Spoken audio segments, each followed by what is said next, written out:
Hi there, welcome to Grey Muzzle Geekery for the week of August 12th, 2019, episode 27. I'm Dusty Red, and with me as always, I'm Dusty White. And we'll get into this week's news.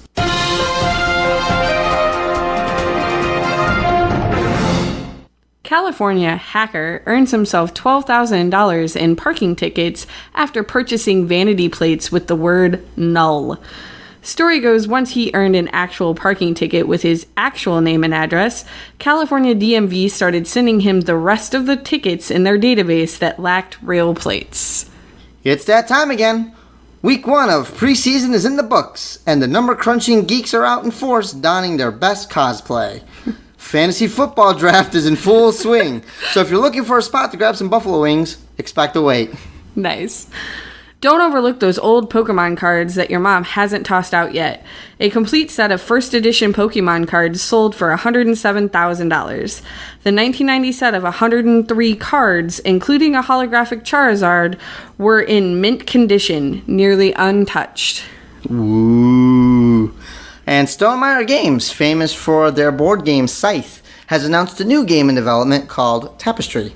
Acclaimed designer Jamie Stegmaier gave some details, stating an average game will last for roughly 2 hours and will support up to 5 players. And last, Grey Muzzle Graveyard this week. Sadly, the Next Generation and Deep Space Nine Cleon Lasura actress Barbara March passes away at 65. And that'll end it for this week's news section, and we'll go right into a little bit of a not fun topic, so to speak. See, we did a roadcast, and we're planning on having what we've recorded on the road out to our adventures in Alliance, South Michigan over the weekend. And as we're doing our listener question segment, as we tend to do, because, driving and paying attention where I could just talk without having to worry, we started going through listener questions and then got a listener question that really kind of made us realize that we can't just give this a 5 to 10 minute piece, so to speak, and wanted to give it the proper attention that it needs because this is a pretty heavy topic. So before we get into this topic, I do want to put a disclaimer out there that we are in no way medical professionals. I am targeting our lawyer friends here and saying we are covering our butts right now because we are not medical professionals. So what we say is simply experience or something I've read online. It is our opinion, though I will say that I believe that our opinion to some degree will have some weight due to being Grey Muzzles and due to personal experience of seeing this topic. So, take it away, Dusty. So I'd like to read you a little bit of the email that we did receive from this listener. Name has been left off for confidentiality purposes, but I feel like it starts off talking about this topic in a very heartfelt way. There are many occasions that LARP helped my mental stability, but one instantly leaps to mind. I took a break from LARP, I got married, and had 2 children pretty close together. I'm pretty sure I was in contractions when I was raiding in WoW the night that my daughter was born. However, with my son, I did suffer from postpartum depression. It was not good. I isolated myself from everyone. I made a choice to come back to LARP to pull myself out of it. I'm not saying LARP is a replacement for a medical professional, because I was seeing one of those as well. But it was an additional tool that helped me get out of a bad space. To pretend to be someone else, somewhere else, somehow else, somewhere else, something else, got me out of the bad thing that I was living in the real world. The question goes on to state, do you think that there are mental health benefits to LARPing? Is there something to be said about getting out of your own head or skin every once in a while to put things in perspective or to just give yourself a break? So needless to say, it's a pretty intense question because now you can see why the disclaimer started off as, again, we are not medical professionals. That being said, this week's episode is going to be mental health and gaming. And we're going to focus on LARP, but we will have other ties to other games in general because you can use video gaming, you can use tabletopping, and to a degree, you can even use the communities that you're part of. And I say that again, for if you're part of a LARP community or a gaming community, a furry community, a variety of other things that have some sort of way for you to reach or, go outside of yourself and to connect and stuff. And so we'll go right into the questions. What do we feel LARPing has on mental health?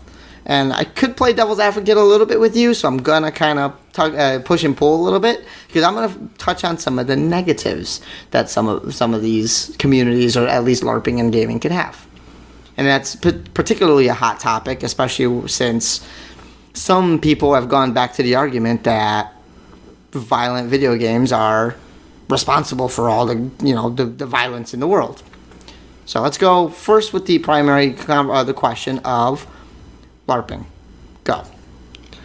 I think that LARPing in my later years has definitely given me an opportunity to deal with mental health in a out-of-the-box thinking way.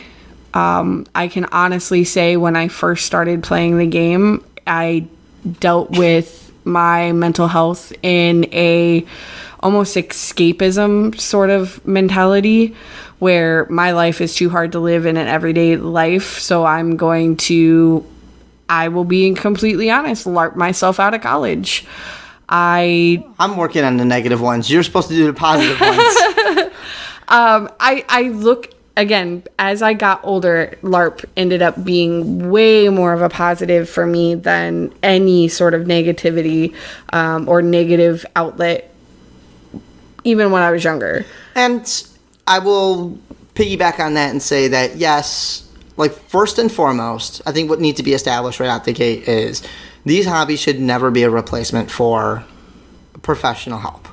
Be it a therapist, a counselor, I want to say a good neighbor, a friend. I mean, if you're religious, even your priest or your clergyman or something are still people you can talk to. Right. An old teacher. I think these people that could have some sort of influence on your life, and ideally a positive influence in some way. Educators are usually the best way to go.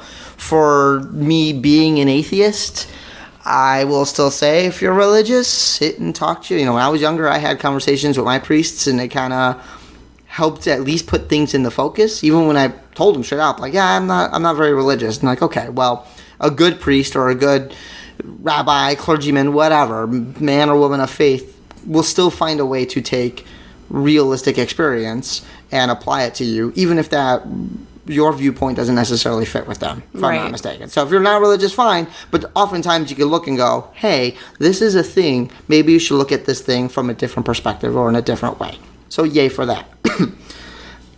So again, always seek professional medical or professional therapist or professional help before seeking these things.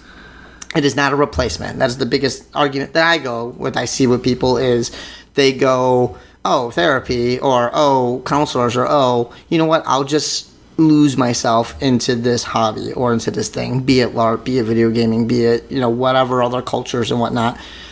They'll dive into that to the point of they will use it as a crutch. As a crutch for their whatever their issues may be, rather than a supplement. If you could mix the two, hey, I have a therapist and I'm involved in these hobbies, sky's the limit. Right. I can personally say that I've recently also started seeing a therapist, and it's helped me that this therapist is aware of what LARPing is and what edge that can bring as a outlet. And again, I say outlet instead of escaping. Because it is just an outlet that you can step aside from yourself and go, it's so much easier in a 72-hour period to go, what does my character want to accomplish, and how do I go about accomplishing it? When you break it down into a smaller segment of time, either a 24-hour period with a 1 day, or a 72-hour period with a weekend, or something like that. You have almost micro goals that you can put forth for yourself and feel accomplished at the end of those weekends, those time periods. I think that brings about its own level of confidence building. It's bringing about its own level of immersion and dealing with the conflicts that you yourself might already be dealing with. If you have say you have a weakness, or you have something that you don't feel like you could ever confront in a personal aspect of your own life, maybe there's some type of aspect in a plot or in a story or in a storyline that can serve as a surrogate. And then you're in a safe place to encounter that weakness. You've taken my role today, because you've already went on a pretty hard tangent, but I'm okay with that, because that was actually one of the questions I was going to ask, of what can be some of these benefits that you could draw from LARPing. Like, I've said it before. All right, I'm gonna reel back a little bit, because you did mention a therapist. Let's focus on that for a second. So with therapy, like, I also went to therapy a bit, and we are fortunate enough to be in a period of time where we are more aware of mental health. Right. That we have a concept of mental health being more than just suck it up, buttercup, or rub some dirt trying on it. to end the stigma that our parents and our grandparents dealt with of, oh, they go to therapy. I was about to say that meme that was floating around a little. But yeah, you see boomers and older generations that going to therapy or seeing a counselor or seeing a therapist was a negative stigma. It was something that you got out of work a little early to go sneak off to do and go see, and was treated as a chore in many ways. Chore or something of a luxury. Honestly, I think a lot of why mental health may be actually seen a little bit more differently now, and obviously this is kind of, again, tangenting, but that medical health is more affordable for some people.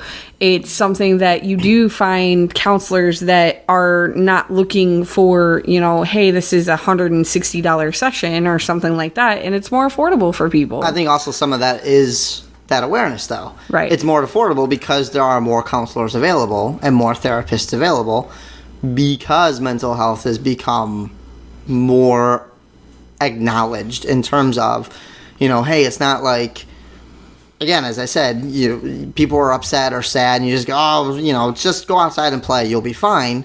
When in actuality, I had an ex-girlfriend that often kind of reminded me that it's not just a case of, hey, you don't yell at somebody who has a broken leg and tell them to get up and run. Right. So somebody that has any kind of mental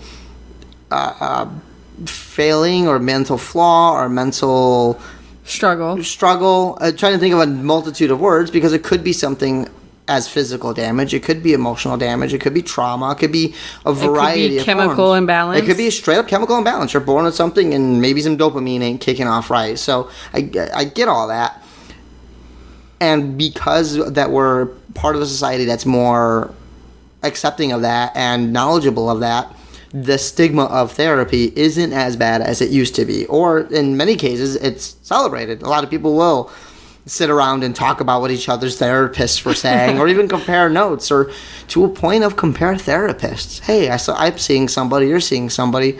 In my case, you're lucky that you had a therapist that knows what LARPing is. Right. The therapist I saw, I had to explain what LARPing was. I had to explain what furry was. I had to explain these micro hobbies, and even then, they kind of went holistic on me. It was you still walked away feeling like they didn't understand. And then I ended up spending money explaining to them my hobbies before I could even get into why these hobbies are causing drama or causing situations or putting me into positions that can be negative. Right. Which then goes now into what we're saying of, let's look at some of the positives and negatives on these particular hobbies. LARPing, again, is a really good example, because I tend to put LARPing on resumes, for job resumes. Okay. When people ask for other hobbies, I LARP. And I'm fairly unashamed of it, because what offhand are some of the hobbies that, or some of the traits, the beneficial traits that you have seen? And you list some already, but we'll retouch this topic. What are some of the beneficial, we'll shoot off, like you, me, some of the beneficial traits that you've seen that LARPing could provide to somebody? Hands down, leadership. Ooh, leadership's a good one. I have seen you take leadership roles and put you in positions that you normally don't have in real life.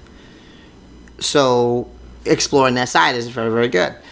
I have definitely found an option in terms of communication, be it as a character or as a storyteller or as a game master or anything else. Multi-tiered communication. Yeah, multi-tiered communication. That's a big one for a lot of resumes, as somebody who in my old previous job that I did do interviews and ask certain questions of, like, your typical blah blah blah strengths and weaknesses, but something like communication, when you can break down, sure, you can communicate to your friends. I can sit here and do a podcast with you and communicate with you. Sure.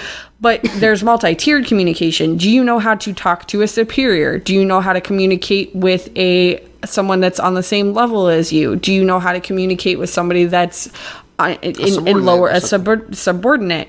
LARPing has a good array of somebody. I may go speak to somebody that I adventure with on a day-to-day basis, but I'm not going to talk the same way if I go to talk to a noble, or I'm not going to talk the same way if I go and talk to a peasant or a child or something like that. It's multi-tiered communication and skills along with those lines. I would go to piggyback off the communication part. So we have leadership, we have communication, and then you also have delegation.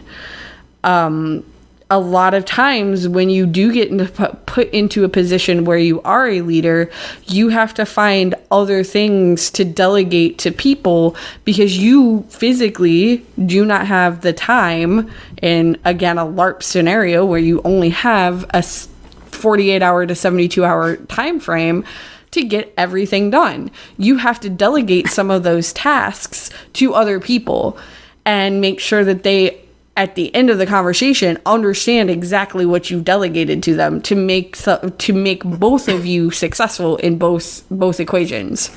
Absolutely. And that is something that, again, that's one of my big ones for like resumes and stuff like that, is like delegation, communication, leadership roles.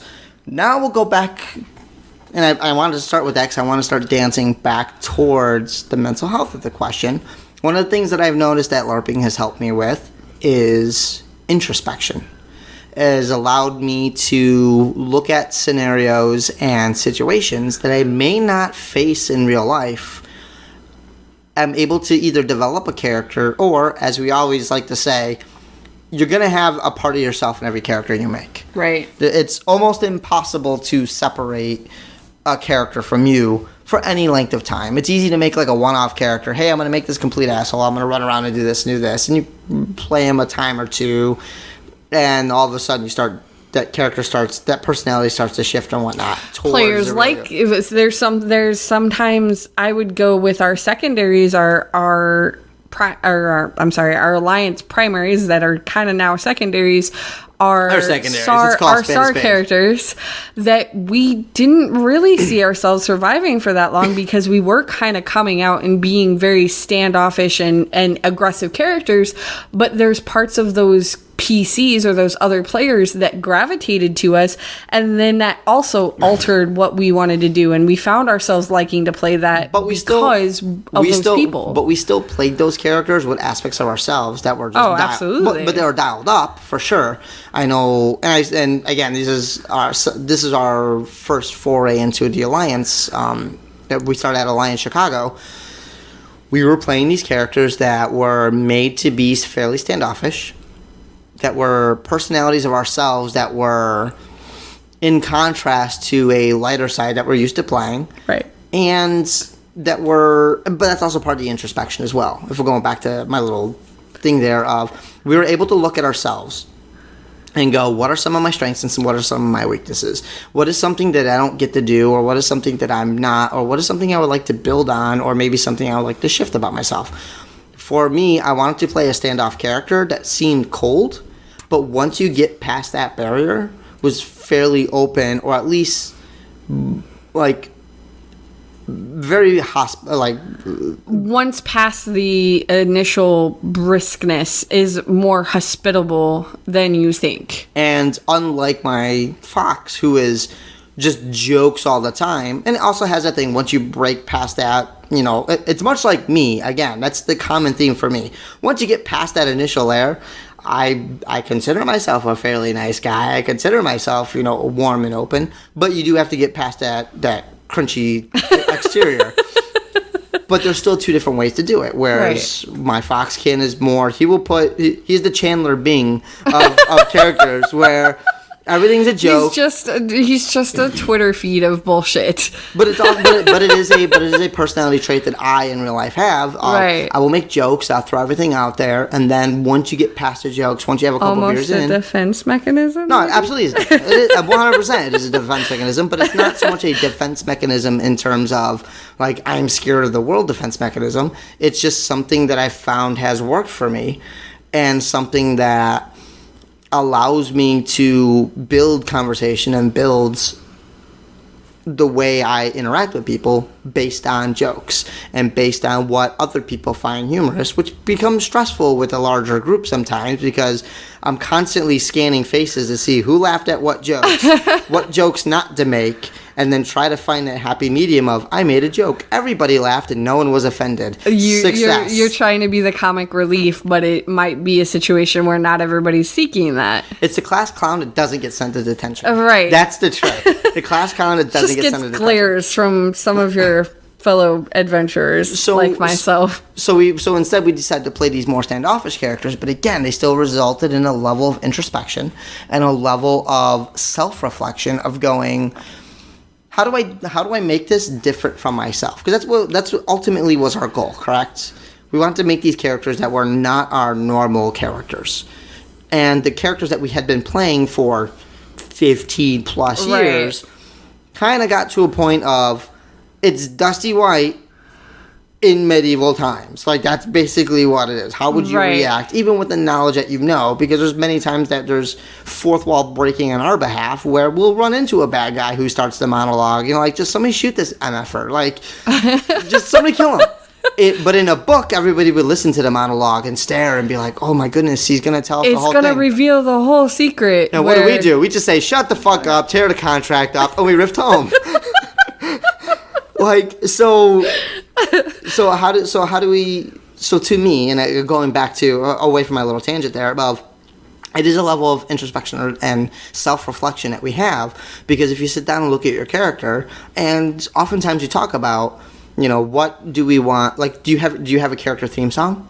Or at least you have a song that puts you into that character's... We've definitely had those questions, for sure. So that is a level of introspection and a level of self-reflection that is helpful. If you look to a song and go, this song touches me in some way, or this song fits this character or fits my concept of the character, those are good to have. That is a level of depth and introspection and knowledge that we take for granted because we are gamers, but other people don't have the concept of, that other people don't have that grasp of. Let me pull myself out of my own shorts and look at this shell that I have here and fill it in with what I think. If I stepped out of myself and looked at me as somebody else's character, what attributes would I start giving it? I almost start to think that because I LARP, I might be an easier mental health patient, because I can easily go, wait, let me rethink what this situation occurred. A therapist looks at you and goes, okay, we're going to role play. And you look and you're like, am I breaking out makeup and costumings or whips and chains? How are we doing this? So I would imagine that being the patient on because I did study psychology in school. Me too. High five. Right. Psychology students are a dime a dozen. So, well, touch on that real quick. Oh my gosh. I'm going to put a pin on it. our psychology students, again, becoming our quote a dime a dozen because of the knowledge and because of a lot of the, I hate the term millennial, but millennial and Gen Y now we're on. Gen Y and later. I mean, anybody that was born in the 90s or even 2000s, you got to remember, if you're born in the year 2000, you're 19, pushing 20. Right. You're in college probably for psychology because you've learned that mental health is a big effing deal. So do you see that's part of the boom because of that acceptance, because of the, hey, this isn't something that's taboo. This is something that's affordable and more available. This is something that is going to benefit you even if you don't, air quote, really need it. Because I read a quote a couple days ago. It's like, you don't take a person who's been like, you wait until every bone in their body is broken before you just treat the leg. So you do similar with the, like, you don't wait until somebody hits rock bottom. You don't wait till somebody's in their darkest moments thinking suicide. You don't have to be sad. You don't have to have something wrong with you mentally to go and see a mental health professional. You don't have to have the overabundance of just sadness or problems or addiction to have someone say, hey, I'm starting to see somebody. I mean, you take your car in once every 3 months to get its oil changed. You might as well go and get your brain looked at once every 3 months as well. Realistically, like, why not? You walk in, you got a therapist that you found. You go, hey, this is what we're doing. Well, why are we here? Well, I'm just feeling this or this, especially seasonal depression. If you're in the Midwest, it's a known thing. Like, yeah, very true. There's people that's like, oh, I'm in California. It's 75 and sunny all fucking year long. We're like, well, cool. It's like 85 and muggy, and then it's going to, in like literally 3 months from now, there might be snow. Right. So to kind of reel it back to what I was saying before that is you have to, because we are LARPers or because we have that almost like outside ability to compartmentalize certain things. Absolutely. I know I'm a pro compartmentalizer. I can go into a plot situation and go, okay, this is what plot thinks. This is how plot acts. This is what plot does because I've been on plot. I've been ahead of plot. This is how PCs act. This is how PCs are going to react to this. This is how Kristen reacts to this. This is how Dusty reacts to this. Real names. Oh no.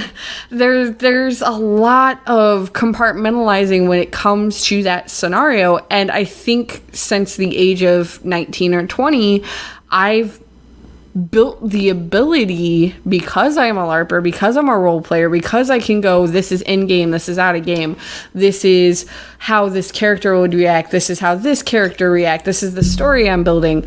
I can go into a situation and go, this is logic, this is how I feel, this is how this person would logic this out. There's so much little minute pieces moving in those scenarios that as a person that goes to see a therapist, when they ask the questions of, well, what does that mean? Or they ask those probing questions, I'm able to go, this is why, blah, blah, blah. Well, you touched on something that we've talked about, not on air, but you and I have talked about before, and the whole topic of logic versus feels.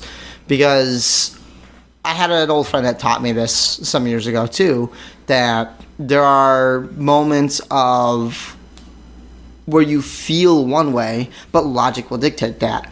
And you have to acknowledge both.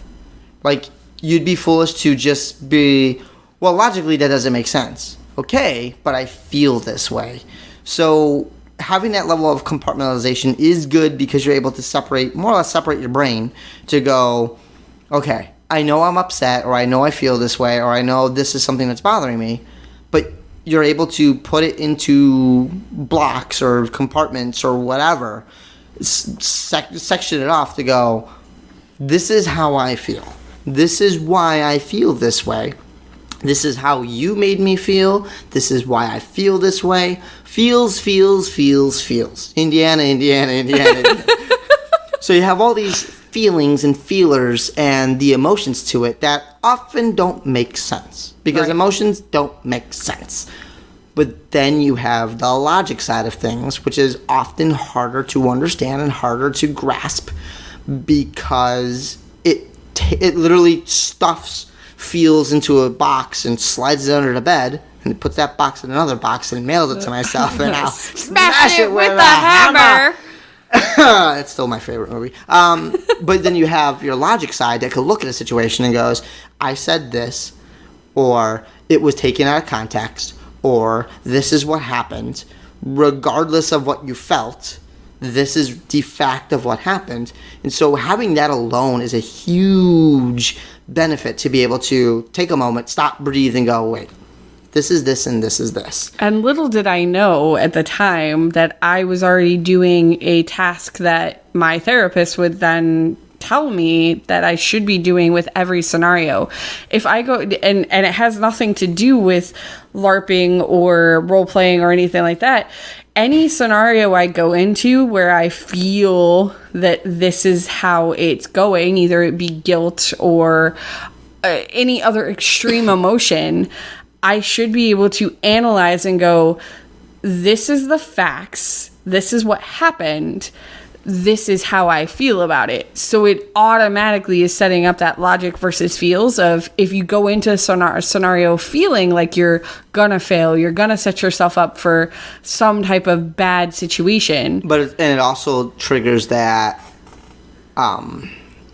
introspection part. Absolutely. So not only you're able to parse your logic versus feels, but you're able to look deeper than past the initial feel, the initial logic, and dig deep to have that, again, introspection and figure out, wait, why do I feel this? And ultimately set yourself up for success for the next scenario that puts you in that mindset.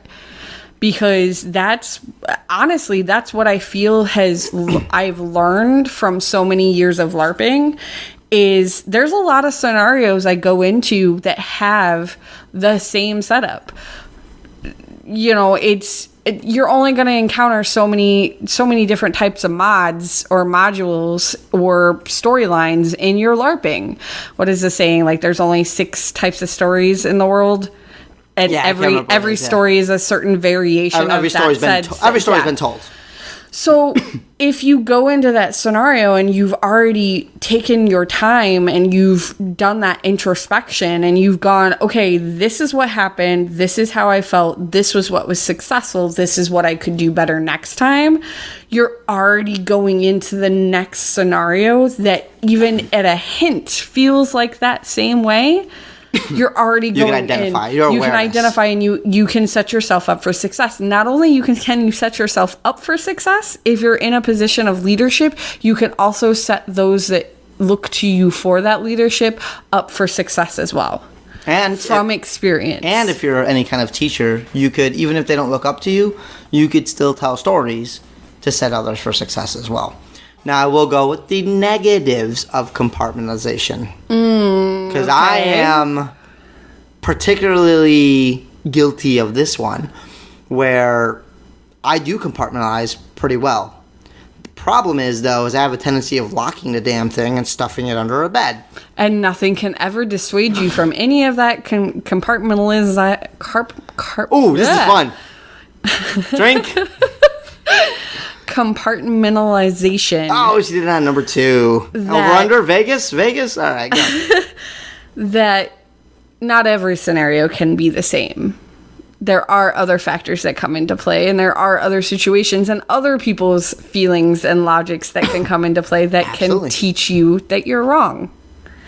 I'm rarely wrong, but yes, I see what you mean. Yeah, okay, no comment. I'll drink for that one. Oh, come on. But our listeners just, I'm sure they're screaming right now, like, I can't even think of a time. You're fucking right, buddy. So,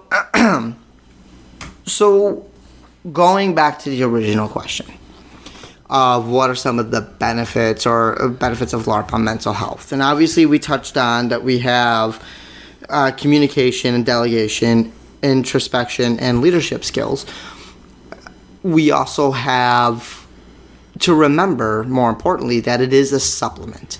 It is something that you could use as well as therapy, use alongside with something.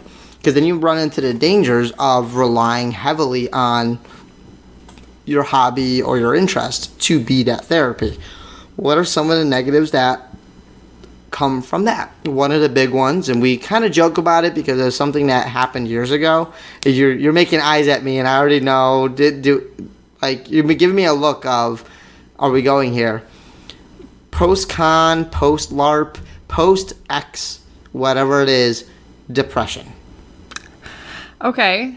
There are times where that Sunday drive home for us is very long, and we try to space it out and kind of get other enjoyments from it than just cramming it all in 4 hours. I like using our friend as the example, who was the Sunday at like 5:30 p.m. sitting by the campfire still by himself. Like, everybody get this mental image of this campfire that is long burnt out. Last smolders of smoke. Oh, the ashes are blowing in the wind. Kansas is playing and nobody knows from where. Kansas is playing. We're just ash blowing across the campsite, and this one lone figure still fully in costume, barbarian makeup, half porn wiped down his face as he's just staring and looking at his foam weapons, just longingly, not wanting the day to end. We laugh, but you've looking seen at him it at the furry conventions too. But looking, the furry convention, the funniest one is not the funniest. I feel bad because it's the Monday or Tuesday. The convention's ended. Closing ceremonies happened on Sunday at 5 p.m. and it's Tuesday. The hotel is business as usual. We're a major hotel by an airport on a Here's Tuesday the afternoon. businessmen coming in that stay during the week while they're at work. But here's a hotel that holds a couple thousand people, and we've got maybe 100 rooms booked because it's a fucking Tuesday in December. And it's the one guy in a full suit just walking the aisles by himself. I'm still here. Don't let things end. I joke, but it is a real thing. It is because again, we talk about, to some people, it is that last vestige of LARPing. LARPing, I don't know, do you ever have okay, jokes aside, do you ever have a bowler or any other hobbies that you've been involved with that had this individual like that you can think of? I can actually think. I remember that I played paintball, and there was a kid that the event would be over, and he would still be in his car because he did not want to go home. I do not know what his home life consisted of, but I'm willing to bet that it wasn't terribly positive. I could think of a couple of times because I was a youth bowler, so I did have weekends where my family, my brother and I, my mom and my dad, we were all bowlers, and we were at the bowling alley from Saturday morning until way late Saturday night. And there would be the people that they'd bowl 3 games on Saturday morning, they'd bowl 6 games for practice, they'd pick up another league on Saturday night, and then they'd bowl a couple of games after that. There's a level of obsession with any hobby. Ooh, and you just touched into one of my notes I had written here too, of at what point does the negative mindset kick in with where, do you look at me, dear Dusty White, and say that I have a level of obsession as I'm looking at my table in my living room right now with a little foam crossbow that I'm basically not actually deconstructing. So, Arai, if you're listening, I'm not tearing your weapon apart. But he is going to use it as an example. But I'm using this weapon as taking notes and measurements and stuff so I could go ahead and build this myself. A level of always staying busy that my mom likes to make fun of. Hi, Ma. That I'm always constantly busy. I'm always busying myself with things. Where does that level of... I think there becomes a healthy level of immersion that is, I'm always constantly trying to better myself. Now, bettering yourself can also mean bettering this version of yourself, bettering this fursona, whatever you... Bowlsona. Whatever Softball you feel sona. Fantasy football sona. There you go. Whatever you feel is a good trait in yourself, and you get a boost of endorphins or confidence or some positive feelings from this hobby that you do, you can continue to extend that through doing things like making your costuming better, getting more into your storytelling, getting more into your rep making, there's so many avenues, especially when you're a LARPer or a dungeon master or a tabletopper, that you can constantly be thinking. I know somebody who, although they don't always have the time to be a game player or a DM or somebody that is trying to run stories or be somebody, they're always thinking of storylines and plot lines and things they could do. And hey, I'd really like to get us a group together to game or tabletop at this point, because that's what makes them happy. There's a level of that can always be there. The level of obsession comes when you are letting the real world fall to the wayside. And a lot of therapists will often tell you to pick up a hobby, will tell you to find something to do. And again, I'm kind of picking on the Midwesterners or East Coasters or just anybody that has snow in November through February. Right. Like, generally going to get the advice of pick up a hobby. Read a book, something play a video that gets game. you out of the house, that gets you Or not even out of the house, but communicating or involving and interacting with people. Well, you can still get video games are starting to dance that line too of there's still a level of immersion in storytelling that allows you to enjoy yourself in a video game. Again, I'm using Hollow Knight for my example here. And even Breath of the Wild, last year, I bought Breath of the Wild knowing that it was going to be a fairly solitary winter for me. Would you agree? I would confirm that. So I knew it was going to be a fairly solitary winter. A lot of life changes that happened for me. And so I bought a Switch and got Breath of the Wild and sunk 90 hours in and allowed that to be more or less an escape. But it was still a limited escape because I still LARPed. I still went to work. Let's call that thing there too, because you still functioned as an everyday adult, and we gloss and we kind of make fun of that, but I didn't let that become the hey, I'm calling off work to go play this game, or hey, I'm doing this and this. Like, I did my 9 to 5. I got home, still made dinner. You got to remind me sometimes to make dinner because I have a bad tendency of like looking at the clock, going, oh, it's 9 p.m. I didn't eat dinner yet. Oh shit. But functioning as an adult and then still managing time to do a video game time or to start a podcast or do something else to occupy space. February. It's when you started it. I'm aware when we started it. Oh. We started the podcast. I wasn't going to do it without you, my dear. So, so there is a level of just being mindful not to let it completely consume you. It's good to think about it, and it's good to let your mind wander in these positions because it does encourage creativity, which is, I think, one of the major boons of going back to the question, if it's good or not for LARPing. It encourages creativity. It encourages introspection. It encourages a level of ingenuity that could be either writing through story, creating costume.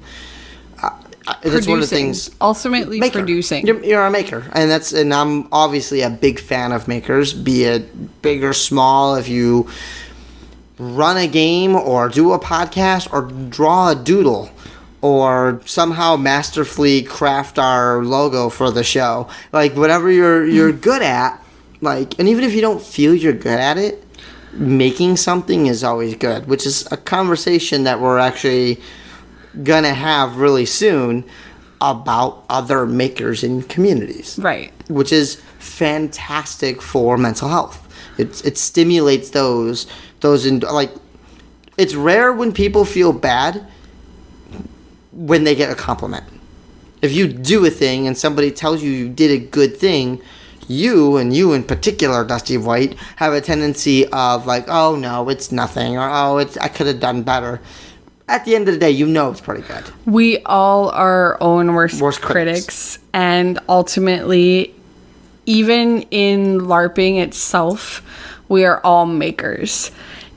I find myself gravitating or enjoying some of the post-LARP recaps for people, because in the moment, it is so hard to realize that you are so busy being your own character and dealing with the world, or dealing with the obstacles that the world put forth in front of you as a LARPer or as a character in the storyline, that it's so hard to realize how much you affect other people's roleplay or other people's enjoyment of the game.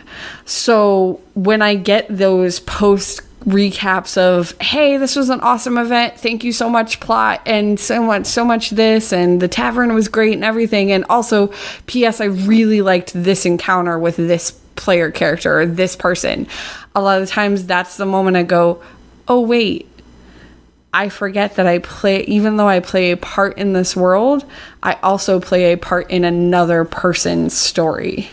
And that tends to be, even with me personally, not feeling like I make anything other than obviously the podcast.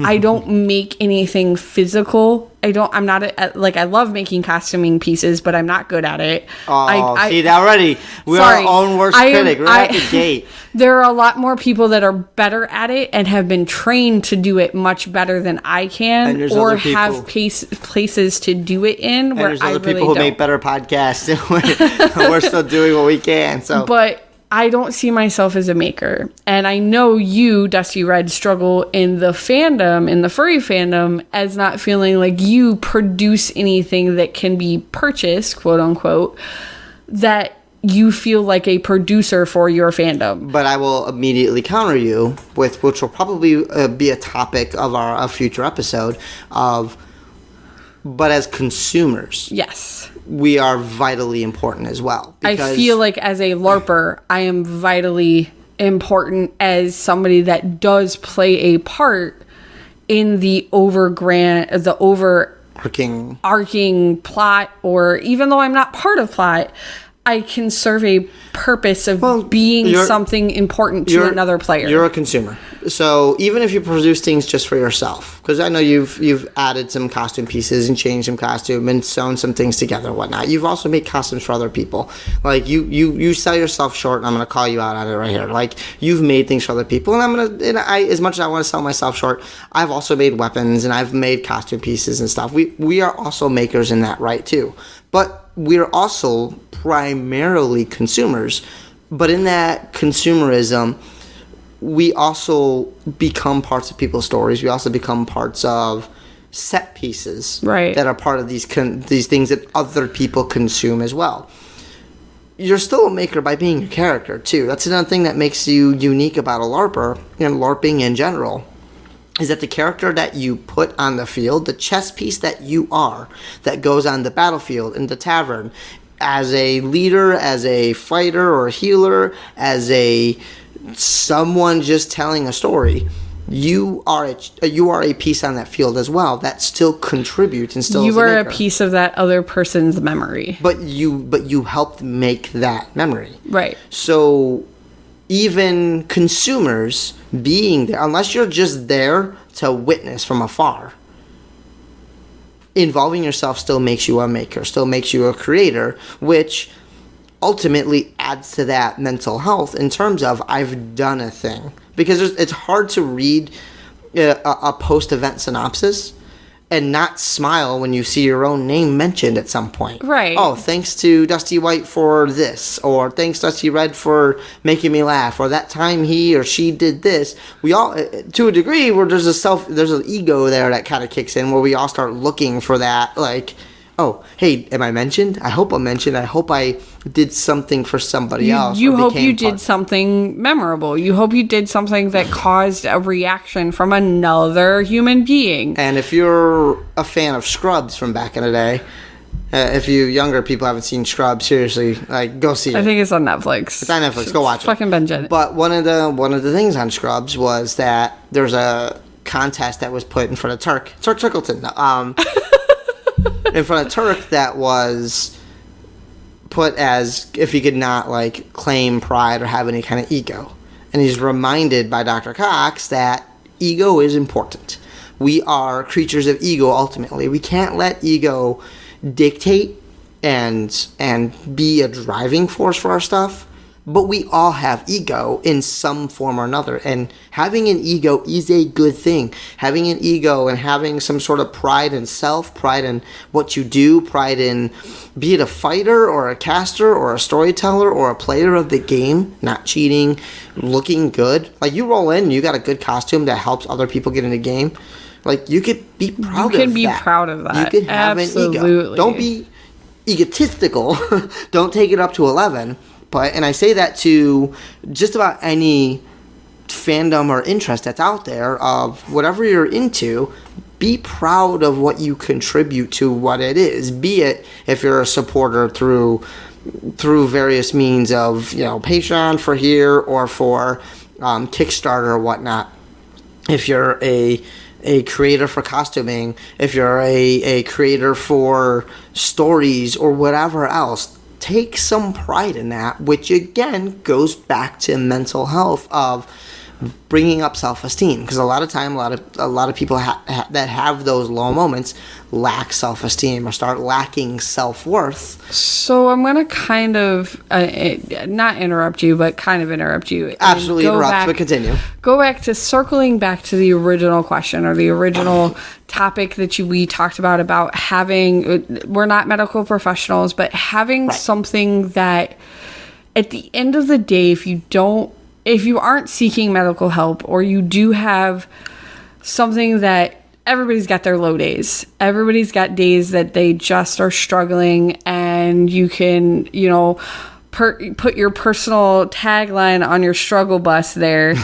And everybody's got those days. And someone's okay. vague booked on something. Yeah. Everybody's got those days. And there's nothing wrong with those days. Everybody has them.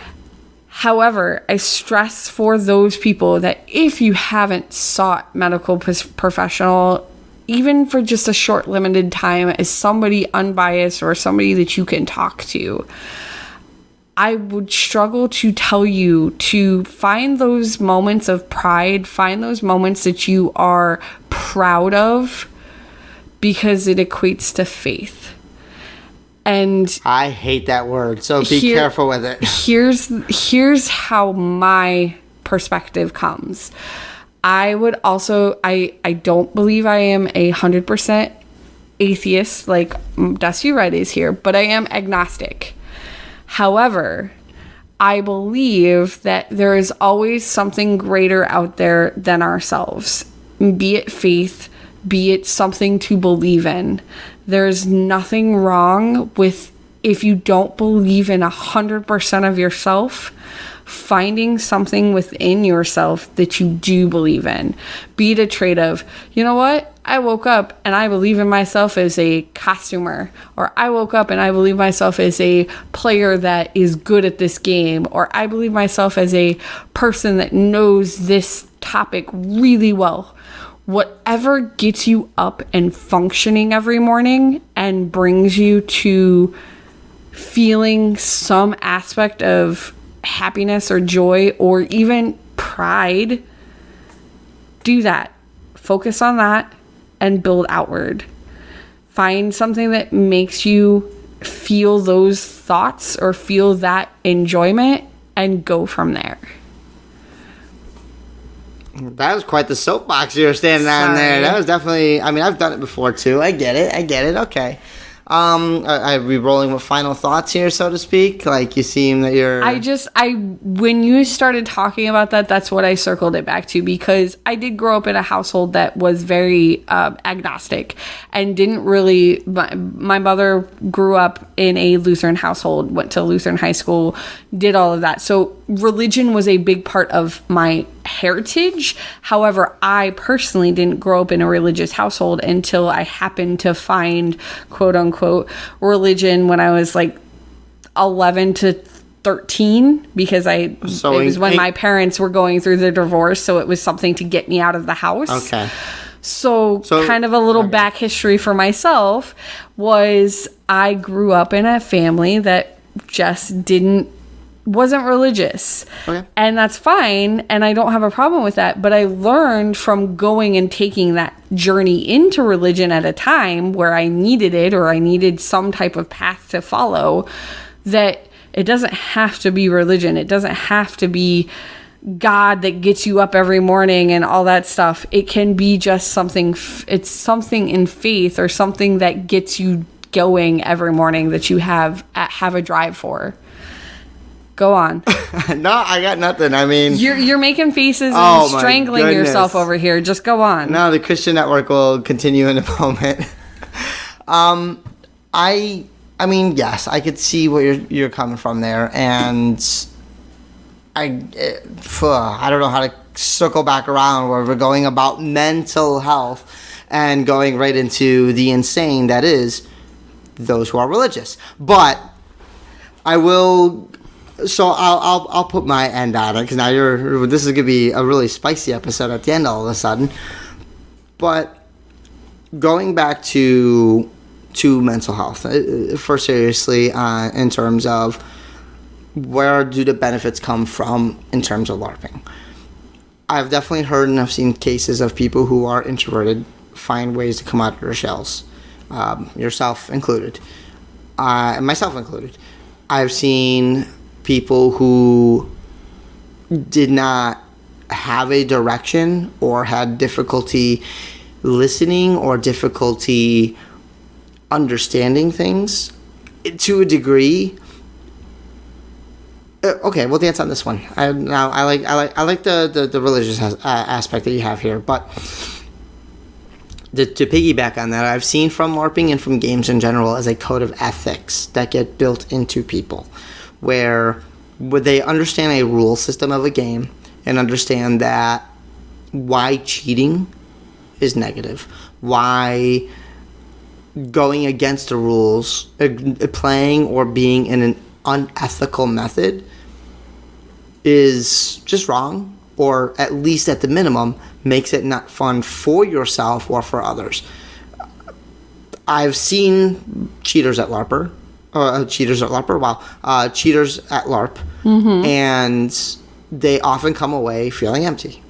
They often come away. They don't learn anything. They don't come. Their wins are cheapened. Their wins are cheapened. There's nothing, and even then, they just stand there and go, okay, whatever. So there's an ethical code that comes from gamers, especially in LARPers, that we play an honor-based game, for Christ's sake, where if I hit you for some numbers, I have it in faith that you are going to take those numbers and react accordingly. That you and I are playing the same game, that we're both following the same rules, and are going to have the trust in each other that we're going to do this. So developing and growing up with LARP, for me, helped me trust other people around me, helped me trust that I'm going into a situation with somebody else. Basically, trust falls. Every time you engage in a fight with somebody at LARP, you're essentially doing a trust fall, because you are running toward me with a piece of pipe, or a piece of foam, or a piece of pipe, be it wrapped in foam. Yeah, wrapped in foam and tape. Well, I was trying to think pipe, and I thought a lead pipe, like it's a street fight. We're not beating each other's with wrenches over here. I have been hit in the head with a copper pipe, though. It was accidental, because he had a pole arm, and his backswing clipped me in the head. I don't know why he's fighting with a freaking piece of copper piping, but this is 2005. But anyway, but a lot of the materials are PVC pipe or kite spar, graphite, so lighter materials. But they're still, like, if I'm fighting for my life and all I had is a piece of PVC next to me, god damn it, that's going to be my new, murder weapon. That's how I'm defending myself. Every trust fall begins with a code of ethics. It does. And some of those rules come from that, dictate those rules of ethics. Absolutely. So that is another positive that you could get from LARPing, is you develop a trust towards people. You develop a level of ethics and a code of ethics, which is, again, if you want to use the religious analogies here, of a lot of religion prides itself on being ethical, being a code of ethics. this is something that LARP could also do, is teach people a code of ethics, a set of rules. Like, hey, here, this is why we play this is why we do this. And oftentimes, rules will change. Rules will adapt. They'll go with the situation and go, oh, I understand why you do this, and this will happen, and this will happen. Religion doesn't do that, but that's a topic for another time. That was the payoff. Patreon. That was the money shot. That's the Patreon episode. That was the payoff right there. The adaptability. Anyway, but honestly, like, all joking aside and going serious, again, if you think that you need a therapist, you do. And if you it's are... okay. And it's okay. If you think you don't need one, go see one anyway, even if it's once a month or once in a great while, because it can always be a tune-up for your brain. If you want to argue on why LARPing is bad, the only negatives I could see is it takes a level of self-discipline to properly LARP, in terms of not LARPing yourself out of college, which is something we're both guilty of, not foregoing other responsibilities for whatever hobby it is. And again, it could be more than LARP. Oh, I'm excited about this D&D session. Well, this D&D session's rolling until 2:30 in the morning. Hey, you got work at 5:30 in the morning, dum-dum. You can't do that. Like, situations like that, there has to be a level of, obviously, responsibility to the outside world. But you can lean on these things for a form of therapy. It's never going to replace an actual therapist. Let's say this together, especially out loud for the people in the back. You cannot replace a therapist with these hobbies. That said, they can help. They can introduce you to new people and new friends. Humans are sociable creatures. Even the introverts go, I still want a hug from someone other than my cat every now and then. Like, we're social creatures at the end of the day. So reaching out to other people who have similar interests and similar likes is keen. LARPing could introduce you to new people, or other communities could introduce you to people. It invokes a level of creativity that allows you to either think or make or create, tell stories, etc. It breaks you out of your shell through introspection, through leadership, through delegation, through communication. You learn how to communicate, be it with different kinds of people. You could be a veteran player and run into a brand new, introverted, absolutely terrified or silent person, and have to figure out how you communicate to them, sometimes without words. You have to then somehow not only communicate to them, but then give them a task. So that's also up to the individual and you to figure out where their strengths and weaknesses are, what they could improve on, what that could make them better as a gamer or even as a person. So there is a plethora of positivities that come from... Plethora? Listen here, Bethesda. Bethesda. I will wring your neck. At the end of the day, there's benefits galore that could come from this. And I am surprised because we actually did a little bit of research trying to find out more research on LARP and more research on the benefits of LARP. And there's not a terrible amount out there, which tells you that it's still kind of on that cusp of figuring things out. There are obviously some games, due to our limited perspective, that could touch on topics that other games may not hit. I was reading an article that a post-apocalyptic zombie game had a scenario where two characters were dealing with a miscarriage. Interesting. So something like that is something that we don't deal with in our fantasy medieval, setting. Right. Again, it's a family game, not a family making game. But there are some other LARPs and some other games out there that deal with more adult themes. Absolutely. Those adult themes obviously still need to be approached with an adult mindset. I would never throw a 12-year-old into one of these scenarios where they have to deal with heavy topics. But even in a light type game, there are still things that come up where you can put somebody in a position of morality of right, wrong, what's right, what's wrong, survivability, surviving, communication, the ability to solve puzzles, the ability to solve social situations. Hey, two people are think fighting. outside the box. To think outside the box, to think outside yourself, to create a character and to define what that character is. And then you could even look to a therapist level of, why did you create that character? Is there something from that character that you wanted to be? Was there something from that character that you aspired to? Are there traits of that character that you Wish want, that or you want. have, or that you want to promote, that you haven't put yourself in a situation to promote those traits? So these are all things that are highly beneficial, in my experience, as two medically unmedically trained unmedically professionals. trained, we are not professionals. I'm a professional asshole and a screw up sometimes, but I am not a medical professional. Emphasis, not a medical professional, saying, hey, there are benefits that can be had here, but you do have to be careful that pitfalls do exist. Addiction can exist where you ride the high, the endorphins of playing. I absolutely have people in my life that know that I am a LARPer, that I've discussed LARPing with, and they've looked at me and said, I have an addictive personality, therefore I will avoid this type of hobby because I know myself well enough that this is not something I find myself being able to Control, not be addicted to. And I give those people absolute props and kind of gauge myself accordingly. Like, they know of my world, they know that I LARP, they know that this character exists, and these are some of my closer friends.